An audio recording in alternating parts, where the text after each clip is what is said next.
Good morning, kids. Sunshine, how are you today? I hope you are great, you are fantastic, you are wonderful.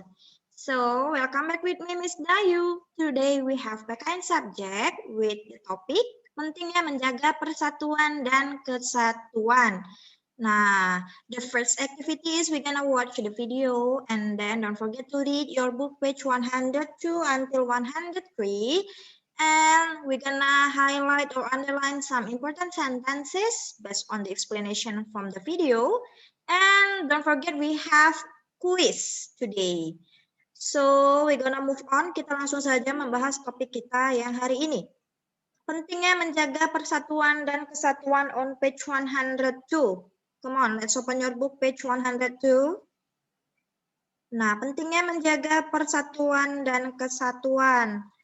Nah, kita masuk ke bagian yang pertama, yaitu ancaman terhadap keutuhan negara Kesatuan Republik Indonesia. Nah, seperti yang kita ketahui ya, NKRI ini dapat berdiri berkat perjuangan para pahlawan yang merebut kemerdekaan dari tangan penjajah. Namun, setelah merdeka bukan berarti perjuangan kita telah selesai.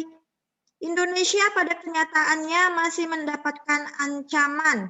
Ancaman tersebut baik dalam negeri, juga ada ancaman dari luar negeri. Nah, kita masuk ke bagian yang pertama yaitu ancaman dari luar negeri. Nah, setelah peristiwa proklamasi kemerdekaan Indonesia, Belanda yang pernah menjajah kita selama 3,5 tahun masih belum mau mengakui kedaulatan Indonesia atau kemerdekaan Indonesia. Nah, Belanda kemudian melakukan agresi. Nah, terjadi 2 kali agresi yang dilakukan oleh Belanda, yaitu agresi militer Belanda yang pertama. Operasi militer Belanda ini di Jawa dan Sumatera terhadap Republik Indonesia yang dilaksanakan dari 21 Juli sampai 5 Agustus. Nah, operasi produk merupakan istilah yang dibuat oleh Letnan Gubernur Jenderal Johannes van Mock yang menegaskan bahwa hasil perundingan Linggarjati pada tanggal 25 Maret 1947 itu tidak berlaku lagi. Lalu, setelah agresi militer Belanda 1, terjadi lagi agresi militer Belanda selanjutnya, yaitu agresi militer Belanda yang kedua.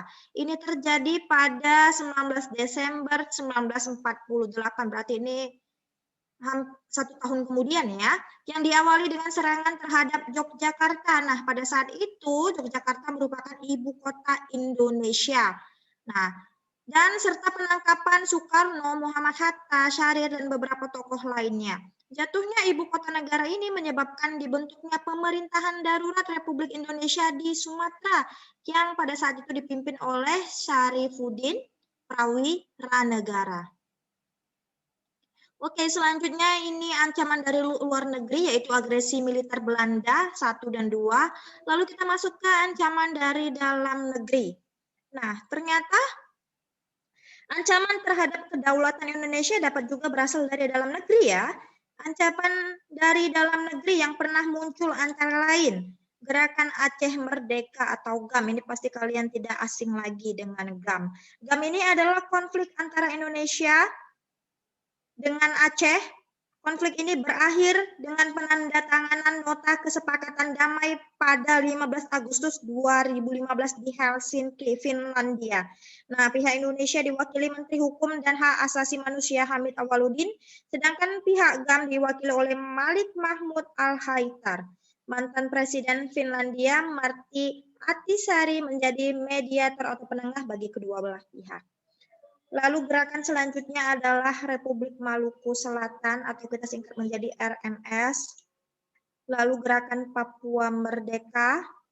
Lalu selain gerakan-gerakan juga terdapat konflik ya akibat dari perbedaan suku, agama, dan ras atau kita sebut ini SARA, yaitu konflik suku Dayak dan Madura di Sampit, Kalimantan Tengah pada tahun 2001. Lalu juga ada konflik antara etnis pribumi dan etnis Tionghoa ini pada tahun 1998. Bahkan ini sudah ada filmnya ya, yang berjudul Di Balik 1998.